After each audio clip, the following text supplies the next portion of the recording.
If you've ever wondered why sports betting feels so much harder to walk away from than it should, it's because these platforms are not designed to help you win. They're designed to keep you playing. I'm going to break down exactly how they do that and why one specific type of bet, the parlay, might be the most dangerous concept of all. Sports betting used to be something that you did occasionally. Now it lives in your pocket. It's in commercials. It's on live broadcasts. You hear about it on podcasts. You even see it in the overlays on the games that you watch on TV.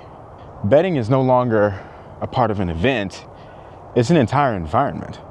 Modern sports betting companies are not gambling companies, or not gaming companies. They're really not too different than big tech. Their job is behavioral engineering. And they borrow techniques from casinos, from social media, from mobile gaming, and even from high-frequency trading interfaces in the financial world. The goal of these platforms isn't to get you to place a bet. It's to keep you placing bets. And nothing accomplishes that better than parlays. A parlay is just a single bet that combines multiple individual bets. You call those legs. And that's all looped into one wager. So each leg has to win for the parlay to pay out. The appeal here is the payout. Because the odds compound, a small bet can turn into a very large potential return. So instead of betting $50 to win 45 on one game, you might bet 10 to win 500 by stacking several outcomes together. And this is why parlays are so attractive, right? But that same structure, right, where every leg must hit, is also what makes parlays so hard to win. Let's talk about the psychology of why parlays feel so good and why they're so addictive. You're not betting on something crazy. You're stacking reasonable things together, right? The favorite team will win. A star player will score. One touchdown, one assist, one rebound. Each and every leg of the parlay feels safe. And when you see that payout, right? $5 to win 500, your brain immediately jumps ahead. You imagine that relief. You start to feel the feeling of fixing the problems in your life. You imagine being right and what this is going to be like when you win. But here's what's actually happening. Every leg you add doesn't increase the risk of that bet a little. It multiplies it. A bet with a 60% chance of winning sounds good, but you put two of them together and you're at 36%. 3, and now you only have a 21% chance of actually coming out successful. 5 legs, you're basically just holding a lottery ticket.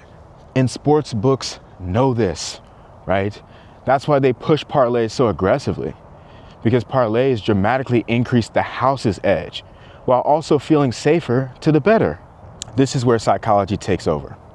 There's this thing called the possibility effect. It's when us humans dramatically overvalue the small chances of large rewards. Your brain doesn't ask itself, how likely is this to actually happen? It asks, is this possible? And that single question is incredibly powerful. A $5 straight bet isn't going to change your life, but a $5 parlay might actually do that, right? And might is all the brain needs to start taking action and honestly to throw money away. Parlays don't sell probability. They sell you on the idea of hope. They sell imagination. They sell the feeling that this could be the one. And here's the most dangerous part. When you lose a parlay, you very rarely feel like you were wrong. You feel like you were so close. One leg missed. One bad call that was made. Somebody got injured or got sat out in the last quarter. That's not failure. That's a near miss. And near misses activate the brain almost the same way that a win does. They don't discourage you. They pull you closer in. Parlays don't end in losses. They end in almost. And almost is very addictive. Now let's zoom out for a second, because parlays are just one part of the equation here. We also have the fact that there's infinite availability when it comes to these sports gambling platforms. There's no off season anymore. If the NFL isn't on, then there's international soccer, Korean baseball at 3 a.m., table tennis, esports, exhibition matches of different sports, and then lower division leagues that you honestly had not heard of before you logged into these platforms. It almost feels like there are new sports being invented just to find ways to keep people betting. And psychologically, this matters because old school gambling had stopping points, right? The casino closes, the game will end, and then you go home after that. But now, you're never done. You're just between opportunities.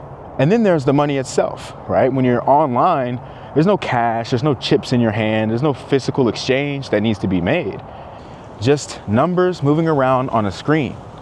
You're not spending money, you're just pressing buttons.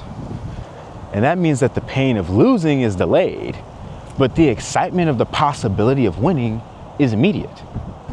And when the pain is delayed, then the bad behavior can accelerate. Next thing you know, you snap back to reality and your rent money is just gone. These sports gambling platforms don't hit everyone equally. It hits young men, competitive people, obviously sports fans, and people that are under financial pressure the hardest. And the uncomfortable truth about this is that intelligent people are often more vulnerable because they believe that they can control the outcome. Most sportsbook revenue comes from a small percentage of users, heavy users, chronic users, people who chase losses. These platforms don't need everyone to lose. They need a few people to lose consistently, and they design the experience around that exact reality. If you find yourself gambling a little bit more than you might want to, then here's some things that actually help. One thing is to have hard deposit limits, right? Don't let yourself just do one more bet, right? There needs to be a set amount that you're willing to lose and then walk away from. Another thing that can really help is to stay away from parlays. At the end of the day, that is probably the most addictive form of gambling. And when it's right there being pushed to you all the time, it's going to be really hard to not overdo it. Another thing that can help is to have time-based cutoffs. You know, finding yourself sitting on a website for hours and hours at a time can be extremely detrimental. And probably one of the most powerful things to cut yourself off from is chasing losses.